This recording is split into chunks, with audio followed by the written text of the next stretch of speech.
Social media addiction. A big word, ain't it? Let us talk about it in detail in today's video. So, what is social media addiction? Let's start with the basics. Checking and scrolling through social media has become an increasingly popular activity over the last decade. Although the majority of people's use of social media is non-problematic, there is a small percentage of users that become addicted to social networking sites and engage in excessive or compulsive use. Social media addiction is a behavioral addiction that is characterized as being overly concerned about social media, driven by an uncontrollable urge to log on to or use social media, and devoting so much time and effort to social media that it impairs other important life areas. Social media platforms such as Facebook, Snapchat, and Instagram produce the same neural circuitry that is caused by gambling and recreational drugs to keep consumers using their products as much as possible.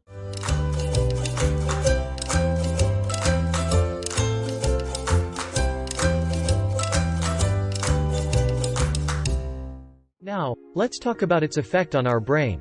Due to the effect that it has on the brain, social media is addictive both physically and psychologically. According to a new study by Harvard University, self-disclosure on social networking sites lights up the same part of the brain that also ignites when taking an addictive substance.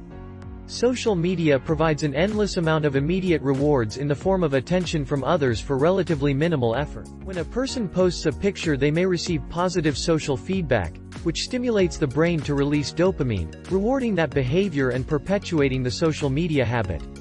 Social media use becomes problematic when someone views social networking sites as an important coping mechanism to relieve stress, loneliness, or depression. Social media use provides these individuals with continuous rewards that they're not receiving in real life, so they end up engaging in the activity more and more. This continuous use eventually leads to multiple interpersonal problems, such as ignoring real-life relationships, work or school responsibilities, and physical health, which may then exacerbate an individual's undesirable moods. This then causes people to engage in social networking behavior even more as a way of relieving dysphoric mood states.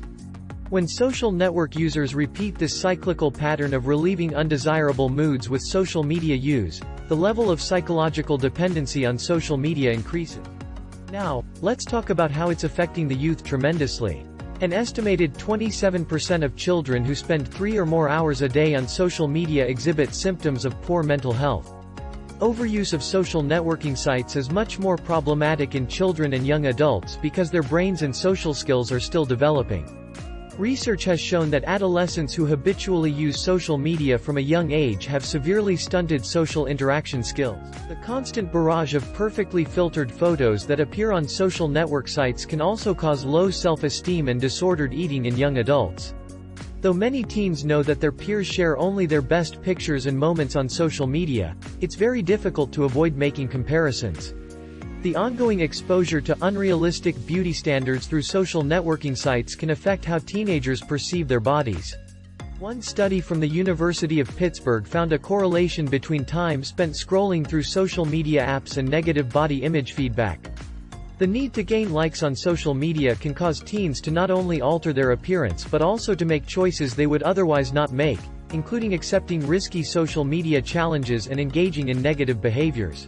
Now, let's talk about the ways how can someone detach themselves from social media.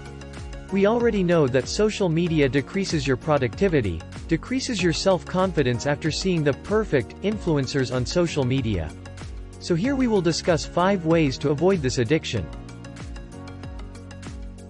Now that you're attempting to cut down on your social media usage, you may have a lot more free time on your hands, so why not pick up a new pastime to occupy it? You might acquire a new skill or do something you've always wanted to do but couldn't because you didn't have the time. When you stop aimlessly browsing through your newsfeed, you'll probably be surprised at how much free time you have. Plus, when you're wanting social media, your new pastime will keep your mind and hands engaged.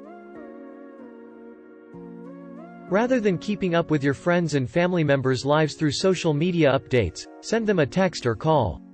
Even if you can't meet up in person for safety reasons, you can keep in touch via Instagram stories. Do you want to liven up your Zoom happy hour? Consider making it a weekly gaming night. When you prohibit alerts from interrupting your daily routine, you may find it simpler to focus on your daily chores and avoid being easily distracted. Notifications serve as a continual reminder that something is going on in the online world, and they might make you feel as if you're missing out. So, if you're experiencing FOMO, switch off your alerts. The added benefit is that when you do get around to monitoring your social media, you may have a backlog of alerts.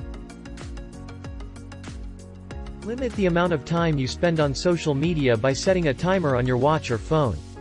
Choose a time restriction based on the intensity of your addiction, say, 1 hour per day, or 7 hours per week, and start your timer anytime you check your accounts.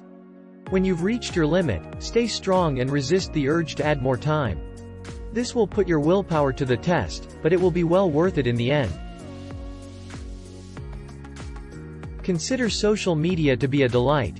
You may not purchase artisanal coffee every day or get your nails done every week, but you may give yourself to these tiny pleasures when you feel deserving. Consider social media in the same way. Only give yourself screen time after you've accomplished something or completed a task. You could alter your mind about social media this way. So, that's it for today. I'm not saying that social media is fully bad.